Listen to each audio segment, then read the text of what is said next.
नमस्कार। जय माँ शारदा। श्री गणेशाय नमः। ज्योतिष की पाठशाला कार्यक्रम में आपका फिर से स्वागत है। आज 1 मई है, 1 मई 2021। आज से मैंने एक विचार बनाया था कि हर महीने की पहली तारीख को मैं एक मंथली ट्रांजिट का प्रेडिक्शन बताया करूँगा और उसके बाद वीकली में उसको डिस्क्राइब किया करूँगा। आज मेरा विचार था इस बारे में वीडियो बनाने का, लेकिन दिन के समय एक दुखद खबर ने मेरे घनिष्ठ मित्र, मेरे बहुत पुराने मित्र और बहुत ज्ञानी मित्र प्रणय बागरेचा का निधन हो गया। वो कोरोना की समस्या से जूझ रहे थे और आज शरीर ने उनका साथ छोड़ दिया। इस दुखद खबर के बाद मैं थोड़ा विचलित हो गया। इस वजह से ये वीडियो आज मैं इस समय बना रहा हूँ, रात के समय। तो सबसे पहले तो ईश्वर से यही प्रार्थना करता हूँ कि मेरे परम मित्र प्रणय बागरेचा को परम शांति मिले। उनके जैसे ज्ञानी और बुद्धिमान हंसमुख मित्र का आप जीवन काल में कभी मिलना संभव तो नहीं है, लेकिन वो जहाँ भी रहें प्रसन्न रहें, उतने ही दिलदार रहें, मजबूत रहें जैसा कि वो अपने जीवन काल में थे। क्योंकि हिंदू मैथोलॉजी जो है वो तो ये कहती है मृत्यु का कोई सबूर ही नहीं है। हिंदू मैथोलॉजी में यहाँ तो मृत्यु को वस्त्र बदलने जैसा माना गया है कि एक शरीर छोड़ के दूसरा शरीर ग्रहण करना।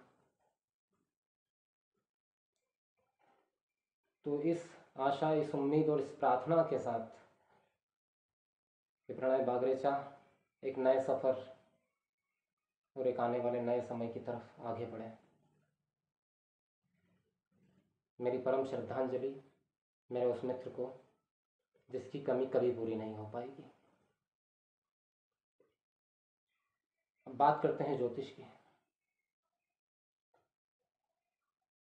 ज्योतिष के विषय में आज एक बात मैं कहना चाहता हूँ।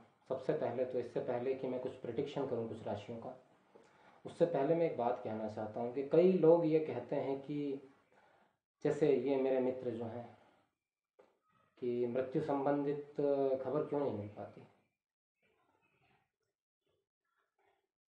सर देखिए, ऐसा है कि मृत्यु संबंधित खबर देने का या प्रेडिक्शन करने का पहली बात तो किसी ज्योतिष को अधिकार ही नहीं होता है।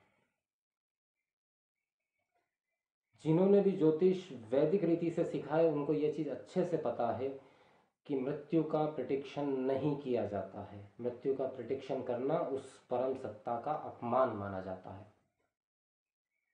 आप स्वास्थ्य के संबंध में प्रेडिक्शन कर सकते हैं, आप आने वाले समय के विषय में कुछ बातें कर सकते हैं, लेकिन मृत्यु का प्रेडिक्शन आप नहीं कर सकते। बिकॉज उस परम सत्ता का ही एक अंश ज्योतिष है। ज्योति धन ईश, मतलब कि ईश्वर की ज्योति, ईश्वरीय प्रकाश, इसी से नाम दिया गया है ज्योतिष। तो उस परम सत्ता को चैलेंज नहीं किया जाता, इसलिए कभी मृत्यु के विषय में कोई प्रेडिक्शन नहीं किया जाता है। ये एक बिल्कुल सीधी सी बात है। कठिन से कठिन परिस्थिति में एक जो बेसिक व्यक्ति होगा, जो वैदिक ज्योतिष जानता होगा, वो एक ही बात कहेगा कि ईश्वर से प्रार्थना करिए, प्रयास करिए। और मेरी अन्य लोगों को जो ज्योतिष का कार्य कर रहे हैं, ठीक है, मैं ये नहीं कह रहा हूँ मैं कोई बहुत बड़ा ज्ञानी हूँ, लेकिन जो भी ज्योतिष का कार्य कर रहे हैं उनसे मेरा निवेदन है कि दो विषय में प्रिडिक्शन नहीं करना चाहिए। ये वैदिक नियम के खिलाफ है। एक तो जन्म का, जन्म के भ्रूण का, और एक मृत्यु का। ये दो प्रिडिक्शन प्रतिबंधित हैं वैदिक ज्योतिष में। तो जो लोग ये करते हैं वो गलत करते हैं, अगर करते हैं तो। ठीक है, तो अब आगे बढ़ते हैं। आगे बढ़ते हुए मैं एक बात कहना चाहता हूँ कि इस महीने दो ग्रह राशि परिवर्तन कर रहे हैं, बुध और शुक्र। बुध आज कर चुके हैं, 4 तारीख को शुक्र भी राशि परिवर्तन कर जाएंगे। और 14 तारीख को फिर सूर्य राशि परिवर्तन करेंगे। 3 ग्रह एक निश्चित समय अंतराल में राशि परिवर्तन करेंगे। अब मैं आज सारी राशियों का प्रिडिक्शन नहीं दूंगा, वैसे तो मेरा विचार ये था कि मैं एक मंथली सिस्टम बनाऊंगा महीने के हिसाब से प्रिडिक्शन का, लेकिन आज उस मूड में नहीं हूँ। लेकिन क्योंकि विचार बनाया था इसलिए मैं चाहता था कि मैं कुछ बात तो आज करूँ। तो आज मैं टोटल 4 राशियों के बारे में बता रहा हूँ जिन्हें विशेष सावधानी की जरूरत है। बाकी के बारे में आज नहीं बताऊंगा। तो जिन 4 राशियों को विशेष सावधानी की जरूरत है उनमें से सबसे पहली राशि तो बनती है तुला, क्योंकि तुला राशि के 8वें भाव में ये तीनों ग्रह इकट्ठे होने जा रहे हैं। इसका मतलब ये है कि थोड़ा टेंशन वाला टाइम हो सकता है। लाभ स्थान के स्वामी भी वहां पर, लग्न के स्वामी भी वहां पर, और 12वें के स्वामी भी अष्टम में। अष्टम भाव अच्छा नहीं माना जाता, नेगेटिव सेंस में देखा जाता है अष्टम भाव को। कई बार अष्टम भाव को मृत्यु का कारक भी माना जाता है, लेकिन मृत्यु से ज़्यादा क्लेश, चोरी, नुकसान, अगर आप ट्रेडिंग के काम में हैं तो बड़ा नुकसान, इस तरह की स्थितियां बन सकती है। तो सबसे पहले तो तुला राशि वालों को सावधान करना चाहूँगा।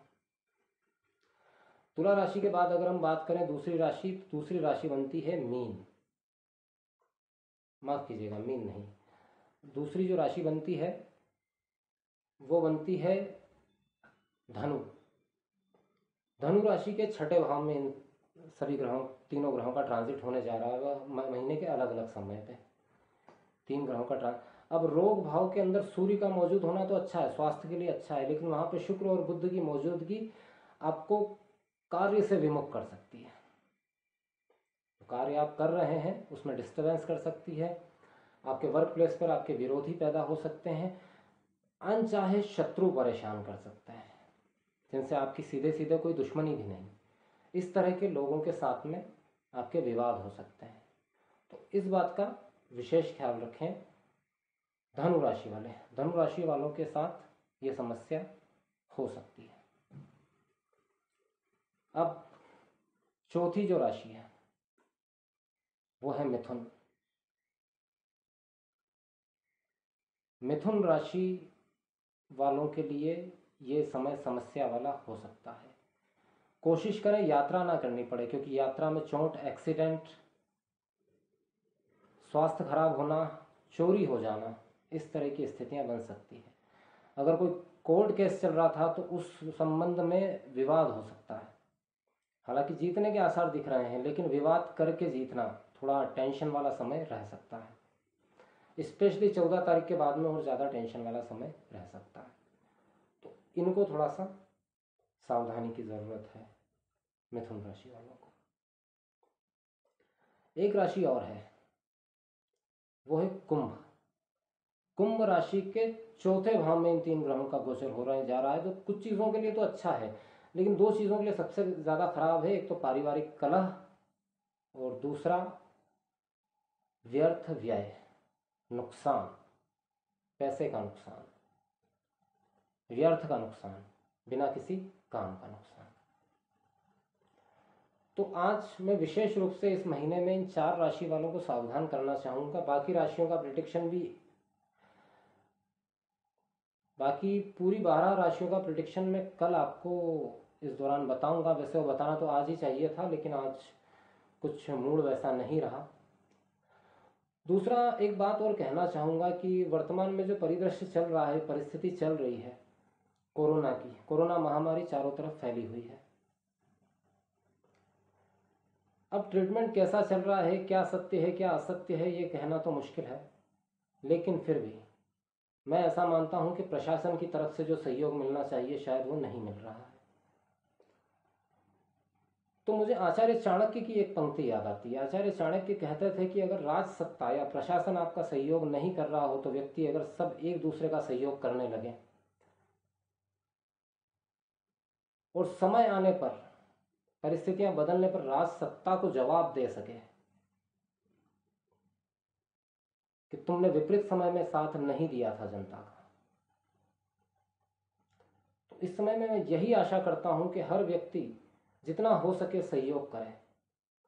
और मेरा अपना एक विचार है कि जब आपको परिस्थितियां ऐसी लग रही हो, चाहे वो घर में हो, शहर में हो या देश में हो, कि आपको ऐसा लग रहा हो कि काल मंडरा रहा है चारों तरफ,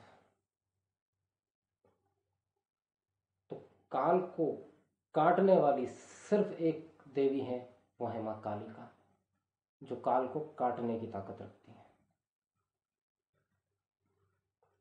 माँ कालिका का एक छोटा सा मंत्र है जिसको आमतौर पे हम सुनते हैं, लेकिन उसका एक नियम है। मैं तो कहूँगा जिन जिन तक मेरा ये वीडियो पहुँचे, हर कोई अपने लिए नहीं, थोड़ा सा स्वार्थ से ऊपर उठकर सोचिए। मेरा ऐसा सोचना है कि मेरे कहने से अगर 10 लोग भी इस मंत्र को करना शुरू करेंगे तो हो सकता है वो 10 लोगों को इस काल से बचा लें। सुबह जब आप पूजा पाठ करते हैं, अपने स्वार्थ के लिए तो हम सारी चीज़ें करते हैं, मंत्र भी पढ़ते हैं, सब कुछ करते हैं, लेकिन एक बार ये सोच के कि हम ये सिर्फ अपने लिए नहीं कर रहे, पूरे वातावरण के लिए कर रहे हैं, पूरे एटमॉस्फेयर के लिए कर रहे हैं जो काल से जकड़ा हुआ है, उस पूरे माहौल के लिए कर रहे हैं, ये सोचकर, छोटा सा मंत्र है बिल्कुल, ओम एम रीम क्लीम चामुंडा विच्चे, ओम एम रीम क्लीम चामुंडा विच्चे, इस मंत्र को अपने पूजा पाठ के समय से 5 मिनट का समय निकाल के इस मंत्र का जितना जाप आप कर सकें करिए, और अपने लिए नहीं, स्वार्थी बन के नहीं, सभी के लिए, जो काल की परिस्थिति है, क्योंकि कोई नहीं जानता कल क्या स्थिति हो सकती है। दुर्गा सप्तशती में महामारी को देवी स्वरूप कहा गया है। जो लोग दुर्गा सप्तशती जानते हैं उन्हें ये अच्छे तरीके से पता होगा। देवी स्वरूप कहा गया है। कौन सी देवी? काल की देवी, कालिका देवी। आप दुर्गा सप्तशती नहीं कर सकते, लेकिन एक माँ चामुंडा को प्रसन्न करने के लिए इतना कार्य तो कर सकते हैं। मेरे ऐसा सोचना है, जो मैं स्वयं भी कर रहा हूँ, आप भी करिए। अगर आप घर में बैठे हैं, समय है, तो इस समय का ये सदुपयोग करिए, जो आपके भी काम आए और बाकी सबके भी काम आए। शासन प्रशासन से कोई उम्मीद मत रखिए, क्योंकि कहना अच्छा नहीं लगता, लेकिन मैं एक सीधी सी बात कहता हूँ, जिनसे खुद की नहीं धुल रही है वो आपके लिए क्या करेंगे। इसलिए कुछ मांगना है, कुछ करना है, तो उससे मांगिए जो सबसे ताकतवर स्थिति में बैठे हैं, उनसे प्रार्थना करिए। इनकी कोई औकात नहीं, ये कुछ नहीं दे सकते आपको। ये खुद ठीक से रह लें वो बहुत है।